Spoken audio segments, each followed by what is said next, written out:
Estamos en emisora Mariana 1400 AM. Este es su programa Diálogos. Estábamos en la primera parte discutiendo en torno a la genialidad, sí, pero hay algo que hay que dejar claro en la mesa de trabajo y en el programa para los oyentes, y es la forma como conocemos, importante para el genio, importante también para ilustrarnos en el tema, cómo se ocasiona esa capacidad, cómo se potencializa el conocer. ¿Cómo conocemos, Daniel? Bueno, pues entonces podemos partir al menos de la siguiente diferencia. O sea, podemos hablar de un criterio del conocimiento sensible, otro criterio del conocimiento a través de el entendimiento, y pues desde luego el otro a través de la autoridad en este sentido entendida como la doctrina e historia. Esa, digamos, que sería una primera distinción. Sí, claro que tenemos que entonces entrar allí a discutir cómo comprender el conocimiento sensible. Entonces hablamos de al menos unos 25 sentidos actualmente, pero vamos a centrarnos en una distinción básica. No vamos a comentar los 25 sentidos, desde luego, por lo que el tiempo tampoco nos lo permite. No. Pero entonces, para que nuestros oyentes tengan presente, el conocimiento sensible se divide en conocimiento sensible interno y externo. Entonces, los sentidos externos son los 5 conocidos: tacto, gusto, sí, vista, olfato, los que residen en los órganos de los sentidos, sí, obviamente. Claro. Y los sentidos internos, ¿sí? Podemos aquí mencionar tentativamente 4. El sentido común, que es la conciencia sensible, precisamente de lo que han percibido los sentidos externos. Desde luego la memoria sensible, porque existe también distinción entre memoria sensible y memoria intelectual, así como conciencia sensible y conciencia intelectual. Bueno, la otra es la estimativa o el instinto, que es lo que permite conservar nuestro ser. Ese conocimiento es, digamos, que intuitivo. Y pues desde luego el que nos compete hoy, que es la imaginación. La imaginación. Que precisamente aquí hay una anomalía o se atrofia el sentido de la imaginación, que genera precisamente esta enfermedad de la que el filme nos ilustra, ¿no? Sí, aquí nos encontramos con una anomalía que se presenta en los sentidos internos, en este caso en la imaginación, que es la anomalía de la alucinación. Sí, es una pseudo percepción, una falsa percepción de lo que me represento, lo percibo como real cuando realmente no es real. ¿Sí? Es por eso una anomalía de la imaginación. Esto relacionado pues con la enfermedad que tiene Nash, que es una esquizofrenia paranoide. Entonces allí detectamos esa anomalía que es propia de este sentido interno. Pero bueno, pasando también a discutir un poco el conocimiento, digamos, que tenemos a través del entendimiento y que nos hace patentemente seres racionales, tenemos que hablar de una distinción también allí. Digamos que el entendimiento se puede comprender a través de 4 funciones. No es que el entendimiento esté escindido en estas 4 distinciones que voy a nombrar, no, sino que el entendimiento se presenta de esta manera y lo podríamos estudiar de esa manera, ¿no? Primero la conciencia, que digamos que es la encargada de manifestarnos nuestra propia existencia y los fenómenos que acaecen en nuestro interior. La conciencia se encarga de eso. Y claro, en la conciencia misma podemos tener grados de la conciencia. Uno es precisamente la conciencia, que es la claridad de los fenómenos, la subconsciencia, que es como un claroscuro de los mismos, y la inconsciencia, que es tal vez lo que nos encontramos paradigmáticamente a través del sueño. Esto, bueno, curioso, me llegaba, ahorita que lo nombrabas, Daniel, es muy estudiado en la filosofía contemporánea, en esos, dicho por Riquet, maestros de la sospecha. Ese claroscuro, eso de que hay que sospechar y que no es muy evidente para la propia conciencia. Correcto, sí. Es un estudio que se ha llevado fuertemente a cabo en la filosofía contemporánea. Bien, pero Este es solo la conciencia y es una forma en la que se manifiesta el entendimiento. También tenemos la inteligencia. ¿Qué entendemos por inteligencia? Esto es muy importante hacer como énfasis acá porque a veces reducimos la conciencia a como un carácter o a un perfil, ¿no? Pero bueno, ¿qué podría entonces hablarnos de esto? Claro, la inteligencia entonces es la encargada como del conocimiento, o es donde reside el conocimiento de los primeros principios, ¿sí? Aquí digamos que primeros principios hablamos es como de un esquema absoluto de la comprensión de todo lo existente. ¿Sí? Entonces pues allí para mencionar a nuestros oyentes pues tenemos el principio de identidad, el de no contradicción, el de medio excluido y el de razón suficiente. Son 4 esos primeros principios del entendimiento humano. Y bueno, desde luego, pasando digamos que a otra forma en la que se manifiesta el entendimiento, tenemos que hablar de la razón, que es precisamente la que también nos compete abordando el tema de A Beautiful Mind. Y pues la razón entonces de qué se hace cargo en este sentido, ¿cuál es la función del entendimiento según la perspectiva de la razón? Pues pasar de verdades conocidas a verdades desconocidas. Y aquí patentemente se nos presenta algo muy importante, inducción y deducción.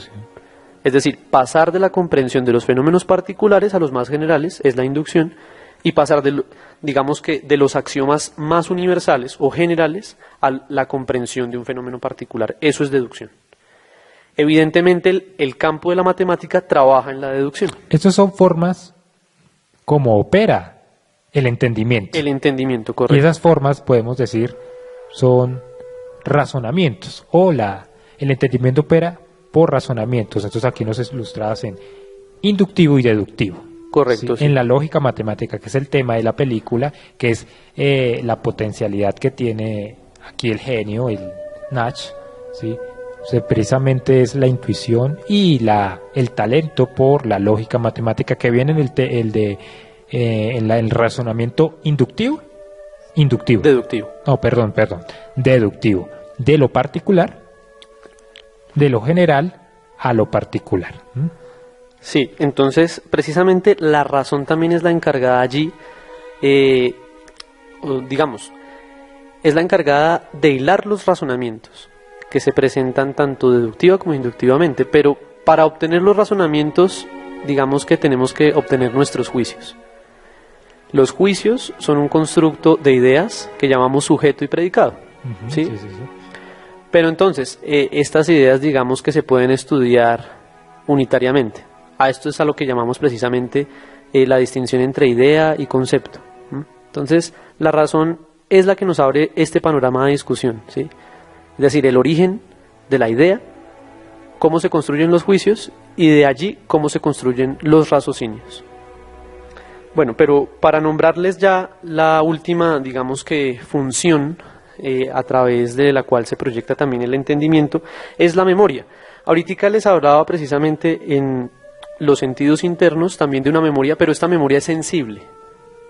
Aquí hablamos de una memoria, digamos que intelectual, que le compete al entendimiento. Entonces es muy importante hacer esa distinción, porque normalmente para los incautos, en fin, que no conocemos de filosofía, podemos entender, ¿sí? O podemos no podemos tener esa claridad entre una memoria sensible e intelectual. Memoria es como la recopilación o el contenido que tenemos sensiblemente de los hechos que han acontecido, ¿sí? Y a eso llamamos memoria sensible, están guardados ahí. ¿Y qué entonces es memoria intelectual? Bueno, la memoria intelectual digamos que es la que se encarga de conservar, reproducir y reconocer. Conservar, reproducir y reconocer. ¿Sí? Es precisamente el resultado de todo esto es a lo que llamamos recuerdo. Todos los fenómenos acaecidos en el pretérito es lo que aguarda en nuestra memoria intelectual. Mientras que la memoria sensible, en ella aguarda el producto de la imagen. ¿Sí? La reproducción de la imagen. Gracias, Daniel. Estamos un poquito subiendo de nivel de abstracción. Sí, está un poquito digámoslo, sí, pesado aquí el diálogo, pero es también ilustrando a los oyentes podamos conocer un poco en torno a la forma como opera nuestro entendimiento. ¿Sí? Hago hincapié en esto: si entendemos, si comprendemos cómo funciona nuestro entendimiento, también podemos potencializar los otros sentidos para llegar a la genialidad también. ¿Sí? Si tenemos eso muy en claro, el tema del genio, bueno, se hace o realmente se es genio. Bueno, aquí en este, de pronto lo que hemos hecho punto por punto explicar esa operación del entendimiento, pues también podría ilustrarnos en ese hecho. Bueno, vamos a dejarlos aquí, vamos a hacer un corte para que ustedes también gusten del filme. Sí, los dejaremos con Teaching Mathematics Again.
Estamos en sintonía de emisora Mariana 1400 AM. Este es su programa Diálogos. En la primera parte discutíamos y teníamos impresiones del filme. Sí. Ya luego estábamos puntualizando el tema de la forma en que conocemos, cómo conoce el hombre, cómo opera el entendimiento. Sí, hablábamos de dos formas de operación muy comunes, que es la deducción y la inducción, que se van a concluir en el tema de la de la racionalidad. Así funciona el entendimiento con esos tipos de racionalidad inductiva o deductiva. Y de esa manera se potencializan tanto sentidos internos como sentidos internos. De ahí vendrá entonces en la focalización de cierto sentido se va a potenciar cierta genialidad. Hablaríamos entonces aquí de inteligencias múltiples, el libro que nos enunciaba Daniel al inicio del programa, pero que también es importante considerar porque de potencializar y focalizar en ciertos sentidos, potencializamos las genialidades y inteligencias emocionales, inteligencias tanto matemáticas, ¿sí? Como todo lo que deviene de ahí, de la genialidad. Pero hay algo muy importante que quiero dejar como claro, y es qué papel juega la imaginación. Hay límites para ella, ¿sí? Porque si nos vamos a la imaginación desbordada, ya lo decía en inicio, nos genera grandes conflictos tener una imaginación desbordada. Hay límites entonces, tanto en la razón como en la imaginación. ¿Qué dice Daniel? Bueno, es un tema crítico. Claro, creo que podríamos llegar a plantear en esencia que sí hay unos límites entre la razón y la imaginación, pero particularmente al ser humano le es muy complejo reconocer cuáles son los horizontes, o digamos, más que los horizontes, el encuentro de los horizontes de la razón y la imaginación. Creo que allí hay que hablar de un tipo de equilibrio, porque recordemos, la imaginación es un sentido interno, y por otro lado tenemos la razón, que es una proyección del entendimiento, una función del entendimiento. Entonces, claro, no nos paramos, digamos que desde dos orillas, donde hablamos de una comprensión consciente y clara de la realidad en la razón, en el campo de la razón, mientras que en el campo de la imaginación hablamos de lo que es oscuro, inconsciente en el ser humano. Entonces nos enfrentamos acá a un hecho importante, sí, creo yo, que se manifiesta en el filme, y es precisamente cuál es la batalla que tiene que allí pues propugnar John Nash, precisamente por dejar quieta la imaginación, sí. Pero eso no quiere decir que la radica de su ser, no puede ser eso. Aquí el conflicto, algo lo decía, enunciaba alguno de los diálogos, dejé de alimentar ese apetito, lo decía Nash, lo tuve que dejar para poder entrar en la normalidad. Sí, aún así las visiones siempre le aparecían. Algo que es usual en las matemáticas y en la inteligencia lógico-matemática es la búsqueda de patrones en la naturaleza objetiva o en la realidad. Claro, desde luego aquí se ambienta todo el campo de la imaginación. Desde luego la imaginación aquí entra a ser un campo patente en el que se desarrolla este tipo de, digamos que le compete también al campo de la razón, pero que no solo trabaja con la razón, sino con la reproducción de las imágenes con las que yo ya me he encontrado en la realidad y que percibo en mí, ¿sí? Todo ese campo es lo que realmente ambienta la lucha entre estos dos sectores de la imaginación y la razón. Claro, diferenciar qué es lo imaginario y qué es lo real es allí un campo difícil, especialmente cuando John Nash sufre de esquizofrenia paranoide. La película siempre nos ilustra, nos da imágenes muy puntuales de esa forma de razonamiento y cómo opera aquí la imaginación. Recuerdan de pronto para los oyentes esas figuras triangulares, ¿no? Que siempre se muestran en la película, cómo alumbran ciertos triángulos, ciertos patrones, que para él son patentes, son reales y es producto también de su propio trabajo matemático. Pero desafortunadamente, por su imaginación desbordada, empieza a buscar esos patrones ya en los periódicos, ya en revistas, ya es que el tema se convierte en una obsesión. Ahí es cuando se desborda la imaginación y ahí es cuando nos vamos entonces a la esquizofrenia. Exacto, sí. Es que el equilibrio aquí que es tan importante entre la razón y la imaginación, ¿sí? No viene una después de la otra, es que están para el entendimiento. Pero es muy curioso, bueno, siempre lo digo, cómo él resuelve esa ecuación. Cuando tiene la entrevista, está hablando con su psiquiatra, le dice, yo puedo resolver esta ecuación, porque es una ecuación más. No, es que esto le gana a usted. No, yo puedo resolver eso. Y como resuelve, o como él cae en cuenta de su paranoia, de su esquizofrenia, es precisamente por el lado de la niña. La niña nunca crece. Y ahí comprende él que esto realmente no es real. Eso es producto de mi imaginación. Duro para él. Pero que aún así, con esa operación del entendimiento, puede resolverlo y también le ayuda para llevar una vida, podríamos decir, someramente normal. Podría ser normal. Pero que ese mismo razonamiento le ayuda a comprender que lo que está viviendo no es real. Sí, ese razonamiento precisamente es el que llega a la conciencia. La conciencia da cuenta de las cosas. Y precisamente él se hace consciente de que en su mundo interior, en su interioridad, hay una alucinación. La alucinación, como ya hemos mencionado, es una pseudopercepción. ¿Sí? Es algo que no tiene un referente externo, ¿sí?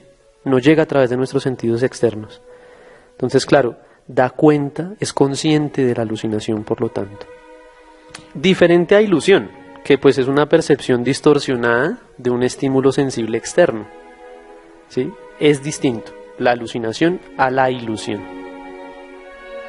Gracias, Daniel. Bueno, el tiempo se nos ha agotado. Es un tema que en lo personal a mí me apasiona mucho, pero que también continuaremos en la misión de nuestro siguiente programa.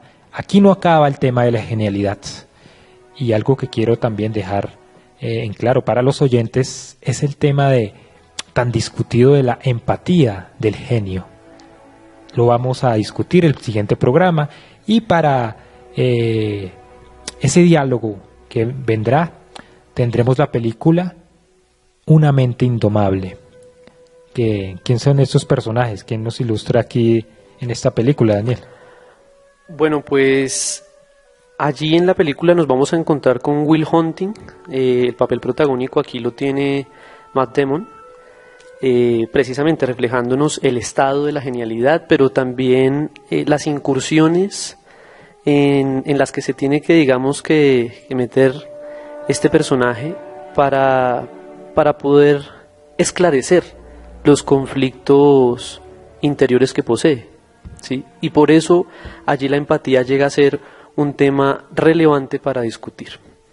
Gracias, Daniel. Entonces no dejen de ver para la próxima misión Mente Indomable. El buen Will Hunting, ¿sí? Entonces espero que haya sido de gran interés estos temas. En emisora Mariana 1400 AM, su programa Diálogos los esperará sábados 4 a 5 de la tarde. Entonces agradecemos a aquellas personas que hacen posible que este espacio llegue a ustedes.